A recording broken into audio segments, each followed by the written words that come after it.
Alrighty, round 2 for King. We got Ready for battle. Shambali Monastery, and you're starting out as Brig.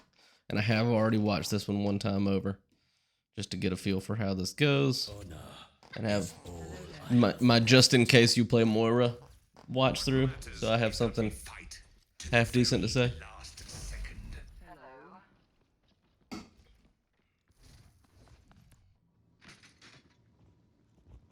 Oh, I'm still watching Bastion Main. That is not the real Bastion Main, by the way. Bastion Main is a real person. He was a guy who only played Bastion in Overwatch 1, and it was a ton of fun to watch him play. Brig Ana is one of my favorite backlines, and in this composition, you would bodyguard the Ana, and really, don't worry about the Widow. She dies, whatever. But bodyguard the Ana. Occasionally, you can help out with the Widow. She'll probably be in a similar spot. If not, you're good to go. And toss a health pack to the Genji whenever he goes in. Should you be able to have a health pack for the Genji and the Ana. I would not do so much as throwing health packs at the run unless stuff gets really hairy, because the Ana, that should be probably what she's using to farm Nano. Other than that, when you're playing Brig, you use your whip shot to, number 1, proc Inspire, number 2, keep flankers away. If you notice there's a flanker, I would prefer to use it to deter a flanker than to just proc Inspire. But a big part of Brig is keeping that Inspire procced.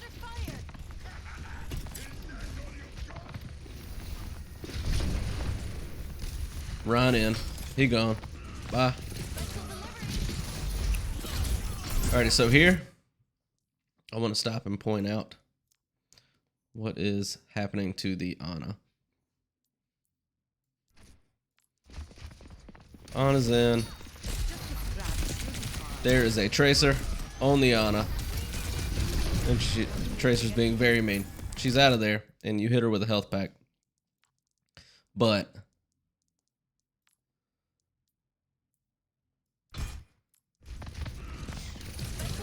you're sort of shielding, hanging out with the Run when your Ana is getting bullied. And that's a big part of the reason why this Reinhardt isn't getting heals. Because the Ana has other stuff she's got to do. And so, I love playing Brig. I absolutely love playing Brig. It's one of my favorite characters to play, especially as a support, just because I don't know why. But I look for excuses to play Brigitte. And there being a Tracer or a Genji or a Sombra or somebody who is a flanker, that is a good excuse to play Brig. Because you always have something to do. You're just bodyguarding the Ana. It's great. It's one of my favorite ways to play this game. I know you switch here.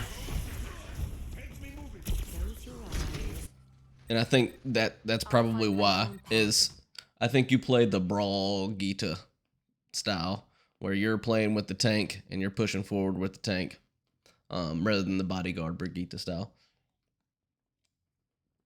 So I would love to see more Brigitte. The ways, still as a Kiriko, and with any support, when we lost a second tank, we lost somebody whose job was to peel for the supports when they're getting bullied.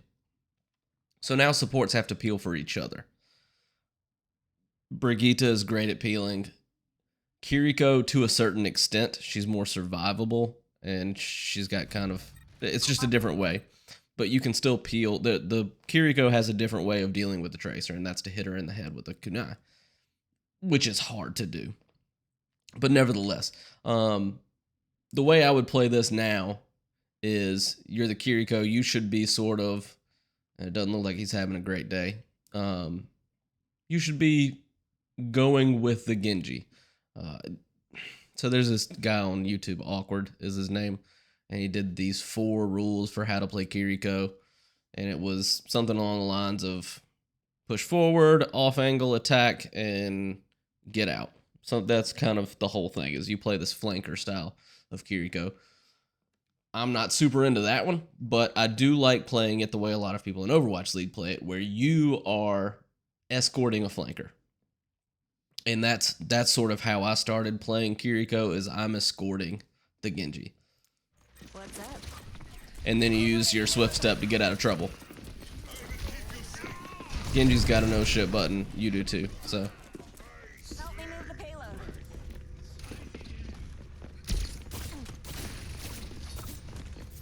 That's good. You make the tracer go away. My gift to you. So you swift step to help the Genji. That's kind of one of those areas where I would prefer you escort him, walk in and escort him, and then use the swift step to Ana to get out of there.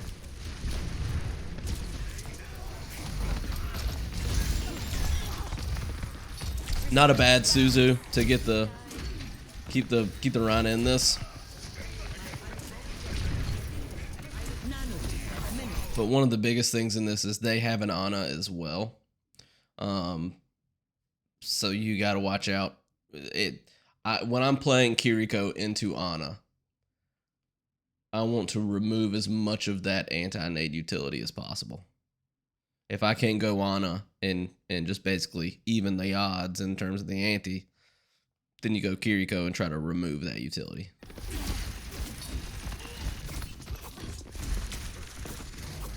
And this is funny. So I do this all the time too, where I'm just sort of like, I'm halfway in there. You see this tracer come up?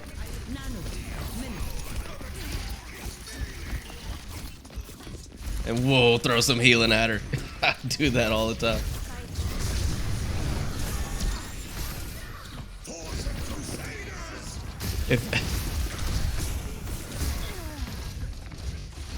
This dude isn't the person we're reviewing, but we gotta watch this.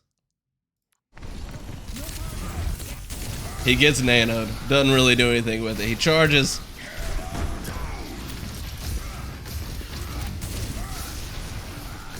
If you're gonna solo shatter somebody, you better hit him. What in the world? That's hilarious. That's really funny. Time to get cover. Get it moving. So one of the things I will mention here too, with the style that you play Kiriko, I don't see how it is a benefit over playing a Zenyatta.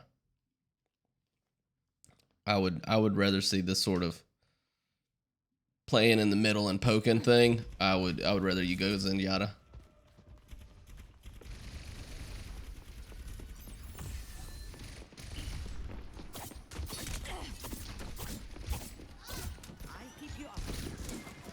The breeze brings relief.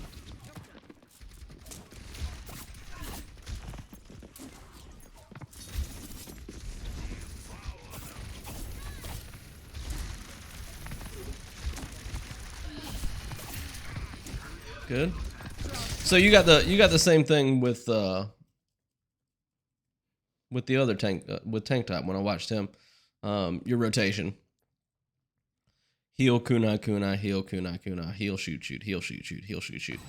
I think you'll probably see yourself get more.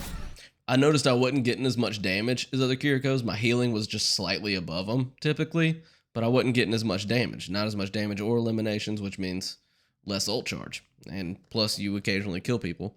And that's where the rotation comes in. It's literally just dead time where the animation is going but nothing is happening, and you may as well be throwing them in. And then we're going to talk about this ult too, because I hate the way this happens. There is certain stuff where you hit it with Kiriko's ult and it looks like it shouldn't stop it, but it does. And it happens to me all the time. It pisses me off so much. Right into the payload. And truth be told, it's a path that goes on the ground. Why does it not go over the hovering payload? But nevertheless, you got a 2 foot long ult. Just one little thing there. Unfortunate. Happens to me all the time, but nevertheless, when I do it, it's not great, and I that, don't give up that easy. not much use out of that there either. What's up? All right, so here we go. Even though this Genji is still doing stuff, this fight is over. You make sure you stay alive. Slept. Look at that Genji. 100% would not be surprised if he is in match chat right now, or team chat saying, I need healing. You got him. This is another example of you swift step yourself into trouble. And that's don't swift step into trouble, swift step out. You saved the Orisa for a second, but she immediately dies after.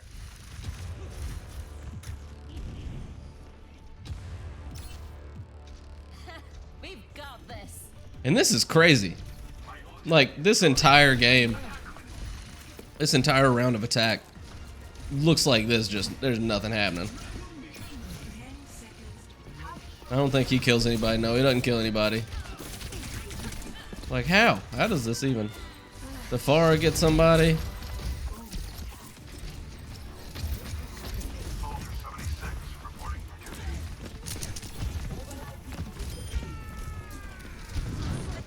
Yo. This is really funny too. There is a Ramatra.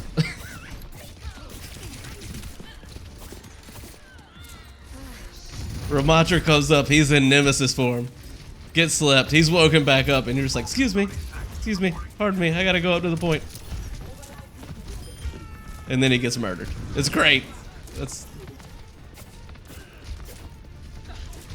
There's an alternative universe where he kills the Pharah and the Ana, and that round's over.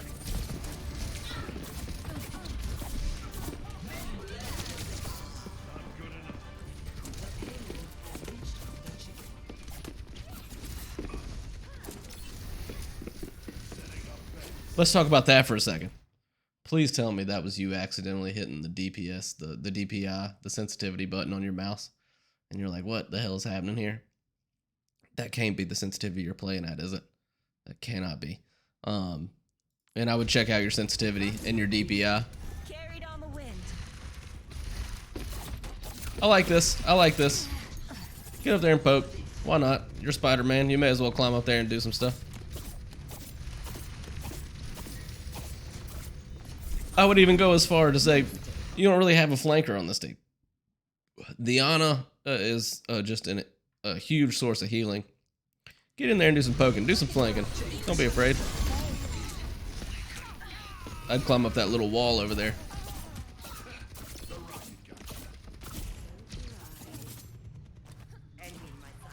Payload's heading out. Get a nice headshot there. Arigato. Soothing your wounds.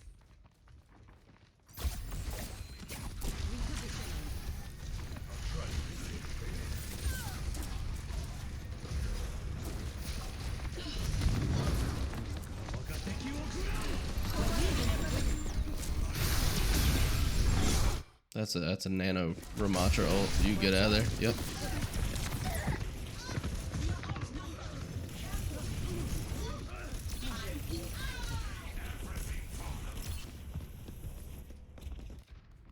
I like how y'all do this, building dramatic tension. 60 seconds remaining. Group up with me. So on this one, Purify. get the cleanse, that's cool. I probably would have left the Ana and the Pharah, which they would have died there, and so it would have been a mistake. But you also could have swift stepped in to get when you see the Ana's asleep. In this situation, I would hang out with the soldier. Just as that's a me thing. Let the Kitsune guide you. There you go. That ult moves a lot farther in there. How many times? What is it about soldiers thinking that tac visor makes them invincible. It does not. They send it full send. He sees it. He's got tactical visor, and he just runs in there, just in there, full in. And I don't even think he shoots any bullets. Let's go. I want to go look and see.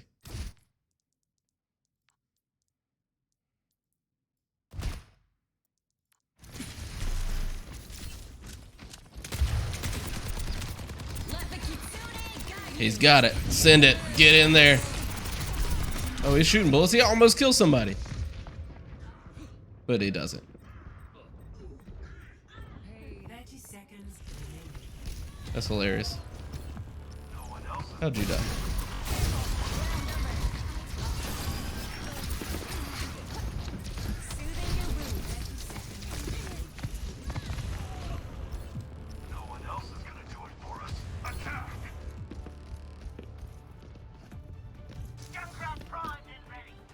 That was interesting. Payload's stuck. Get it moving. And I think I just realized that Homeboy played Widow and Junkrat in the same round, which is hilarious to me. He just goes in there, and you go right to Crazy Town with him. And this is a good example of what I mean by play Kiriko as like an off angler and a flanker. Look at how long it takes for them to realize that that's two people just like ran past you, and they had no clue that you were there. So when you play the Kiriko, I don't think it's a bad idea to take off angles, to pressure from other places, rather than just playing like this brawly Kiriko. I think there's other characters that are better at that, namely Zenyatta and Baptiste, and even like a Moira. With the way you're playing it, I think Kiriko is great because you have the Suzu, and maybe that's exactly why you did this. Is they have an on the other team. It's totally just killing y'all. So you go Kiriko rather than a Moira, Bap, Zen to get rid of the anti. But truth be told, I understand why you wouldn't follow that soldier with the Death Wish in there. But he's bait. You can toss in some kunai. And I think this might be I get hyper focused on sensitivity because it was such a big deal for me. I used to play on like 45 sensitivity on the highest DPI that my mouse would go because of ignorance, because I thought higher sensitivity means better. I can move more and all that stuff, and it just made me miss shots that I could have otherwise hit. I think I would check your sensitivity. It looks like to me, with all the characters you play, you're not confident in your mechanical ability to kill somebody.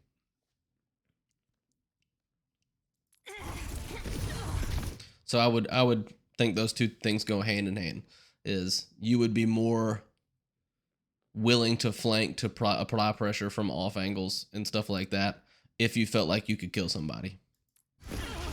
And I think sensitivity would make sure your sensitivity is right. I would be curious as to what it is. This is another one Dash of mischief. where kind of tunnel visioning on the point.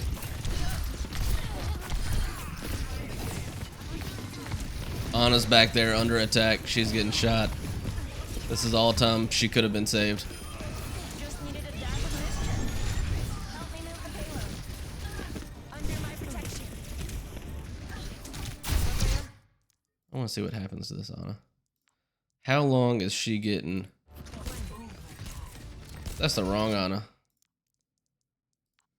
How long is Whiplash getting pressured? Misses the sleep. She's healing you. Or trying her best to. And then gets killed. So yeah, this is an Anna who, at least in that situation, was pretty defenseless. Good, there's, what is it, her just desserts?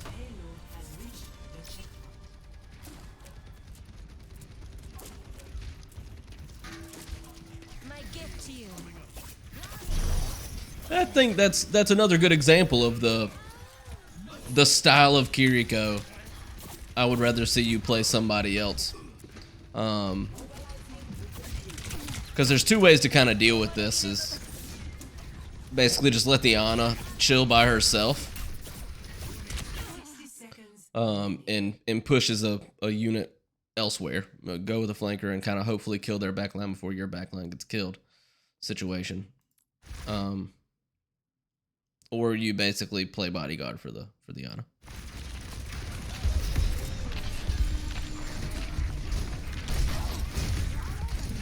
And she switches to Mercy. In this,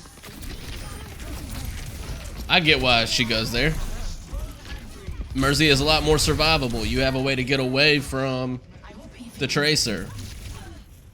And easy boost to that tactical visor. Okay, I learned from that. 30 seconds remaining.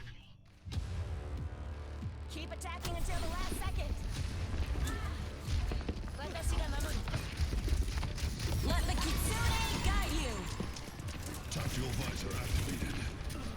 Soldier uses his ult right there.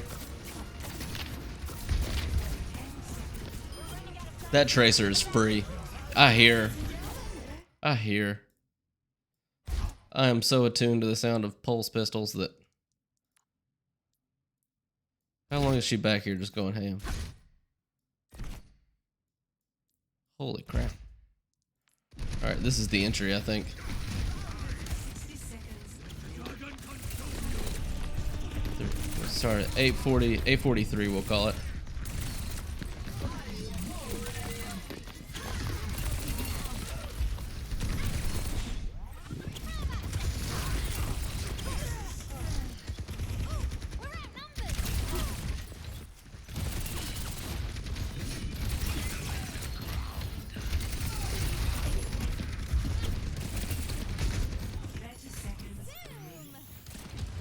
Yeah, that Tracer was super free.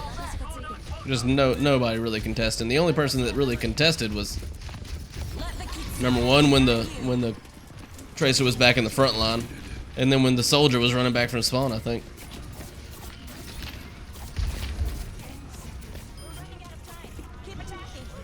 Still going back there.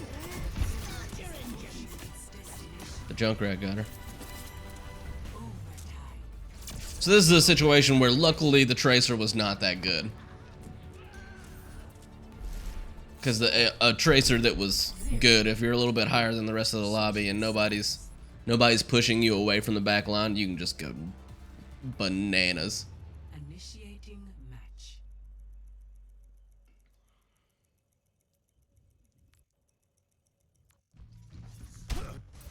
Three, two, one. And we switch up to the BAP here, Incoming. which I like. Stop the payload. I like a BAP better the way you play.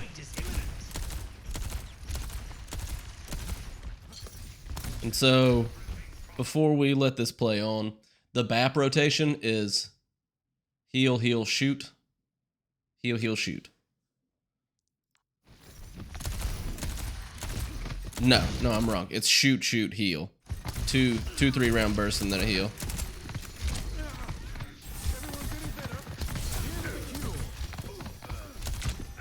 So this is two supports now where not really this is not where I would be standing. I would be using the map geometry better. How do I get off? Free cam, there we go. Hide. I would be standing up here because it gets you out of really line of sight and you can shoot down on the Sigma and basically everybody. You get a nice high angle to shoot because they're projectiles. It's a lot easier to aim from above. And you've got the exo boots. You can jump up. But look at where your body is. Dead smack dab in the middle. And you can never trust a SIG shield. A good SIG is not going to just leave his shield up until it breaks.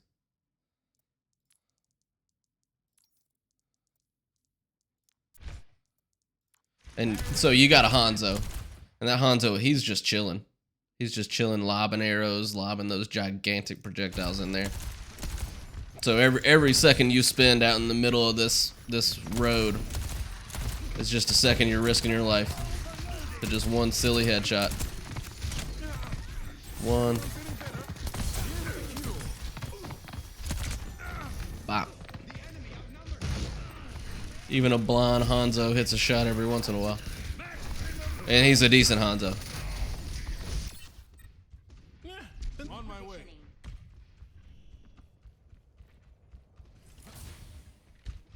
En route.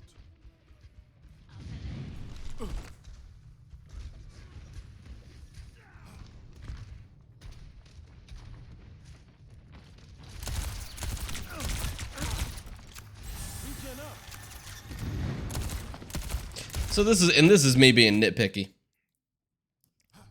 Ramatra can spam from distance with the best of them.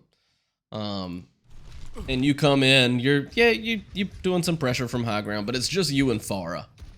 It's just you and Pharah. So as soon as I see this Ramatra turn the corner and start spamming, I just fall back. Because you end up using a cooldown that's a 15-second cooldown. And support passive, and I assume everybody knows this, but support passive is if you don't get shot for a while, you automatically regen health. So I would save that cooldown. It didn't end up really being a thing. Just clerical stuff.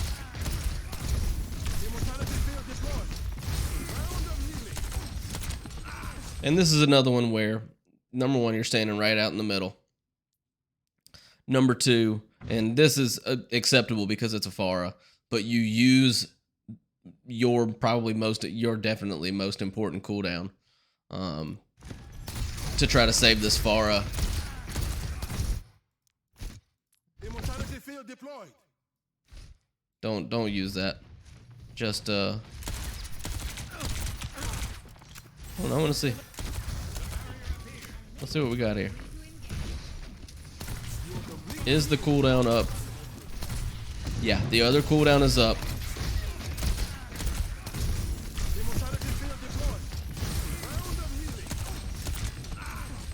So when I am playing a Tracer, when I'm playing a Sombra, when I'm playing anybody, when I'm playing any character, and I'm going against a Baptiste, I look for the Immortality Field. When Immortality Field is thrown, I get rid of it, and that's when I push. If I'm in a position to make an aggressive play, I will intentionally wait until the Immortality Field is gone to push. And that's a huge thing. If you're ulting as a Pharah, if you're ulting as pretty much any time you have ult, I'm looking to see, did Bap use his Immortality Field? If he did, then I'm gonna press Q.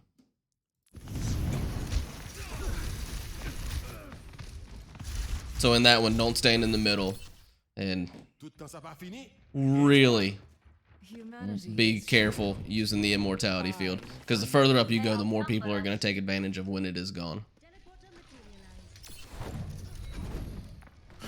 We swapped a Moira here, so this will be pretty much the end of my input other than positioning, because 'tis what it is.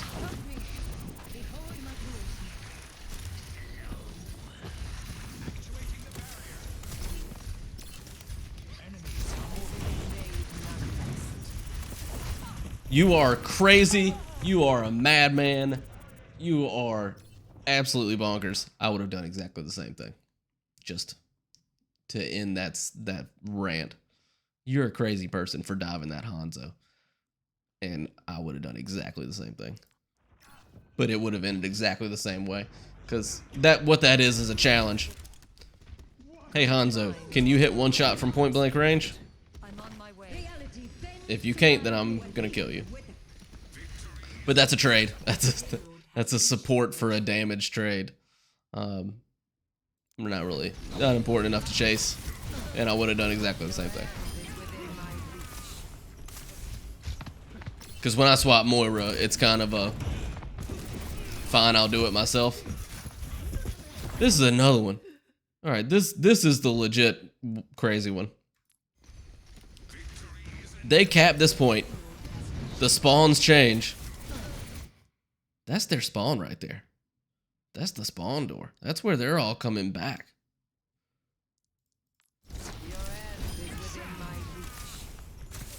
I want the Hanzo dead too, but you're off your rocker. You done lost it, fool.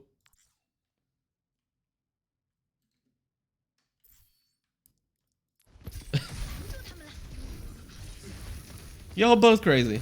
You and the Sigma both crazy. Justice reigns from.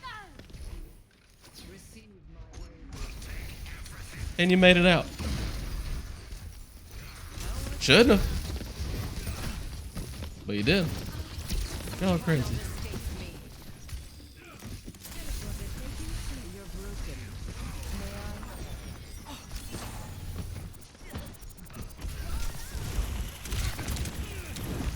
There's a Ramatra behind you. Yep.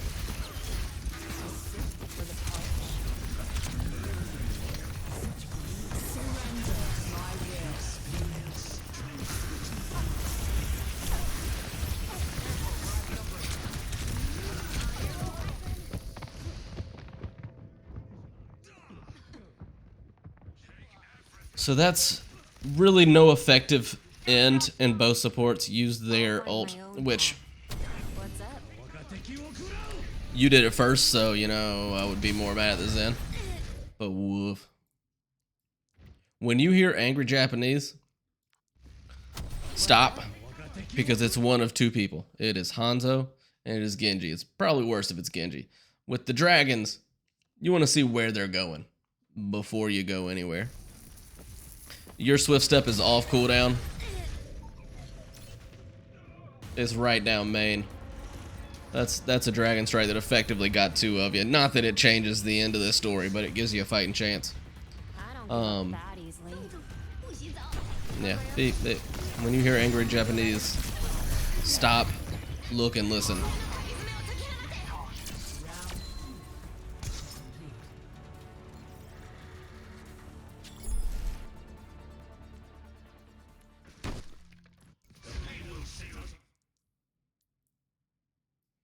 Alrighty, so we're going Moira, Mercy, Soldier, Ram, Hanzo.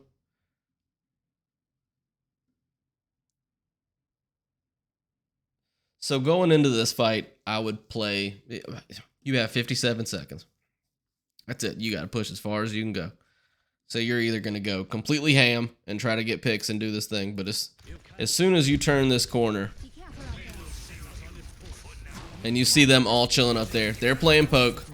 They're just hoping to get a big pick and then push in. I would hang out, yes,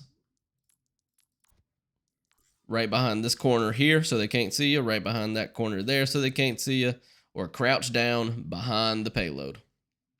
Because really the fight's not going to start until you're closer up there.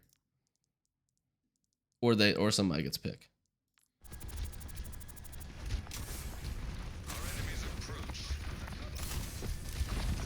Just chilling, toss a few, yep.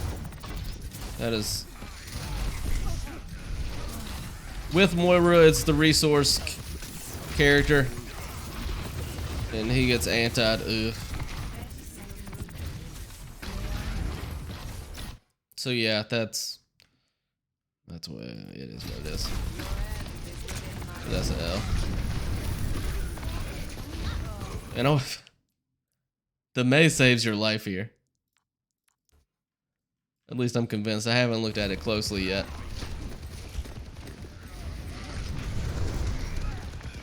He's swinging, he's swinging. You're dead to one of those hammers if the Mei doesn't put that wall underneath it and put you up there.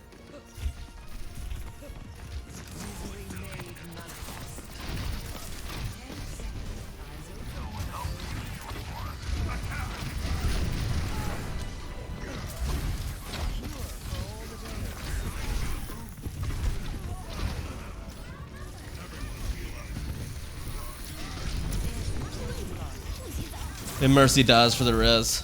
So, what you just did right there, bouncing that ball off the wall. When I'm playing Moira, if I don't bounce my orb at least once, I feel like I've messed up or I made a mistake somewhere down the line. That's how I would have played this. And it's not that you made any unforgivable errors by any means.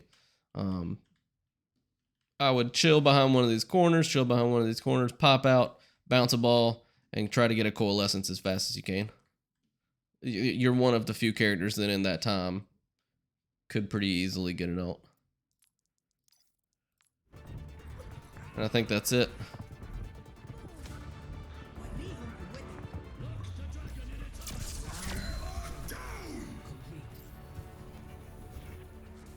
I think it's just about all over but the crying.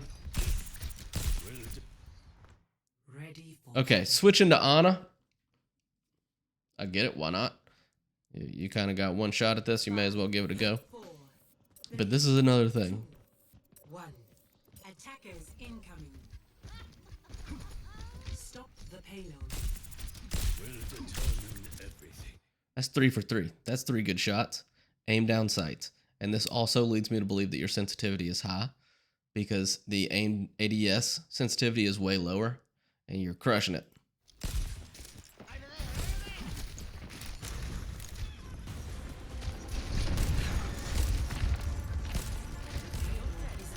Left high ground really for not much of a reason. You're in Zarya's effective range. In the end, yeah, I mean, you kind of had to because there's a Reinhardt doing whatever that was. So this is pretty much over at this point. I would have stayed up there on high ground. That's not the most important thing for an Ana to do is stay alive. And instead, you do whatever this is, where you go on a tank, and I don't know how you do this, but it's fun. You're about to frickin' 1v1 a Zarya. Okay, he was getting shot in the back by a Junkrat too, but nevertheless, I stand by it. On a tank, new meta. I'm on my way.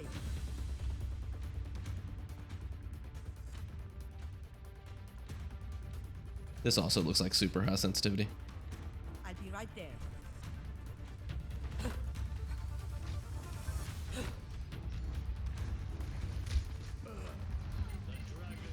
Kind of impressive. They're still fighting up here. On a tank, engage.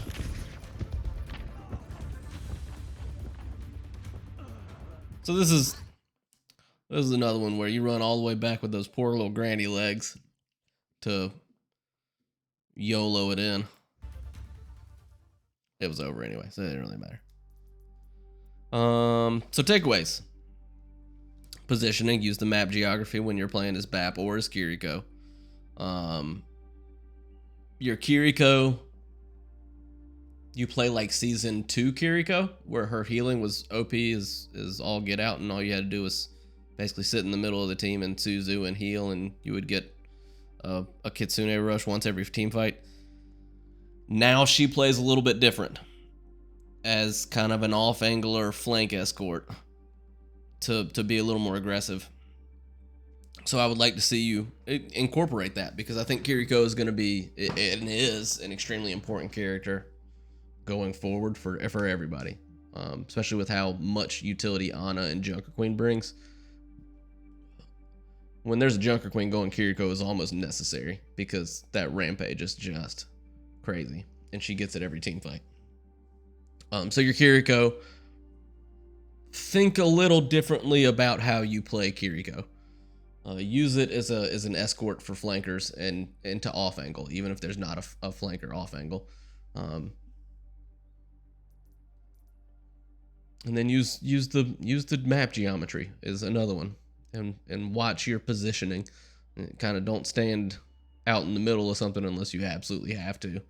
And that's kind of it for that one. And if you're a Reinhardt, don't solo ult into a wall.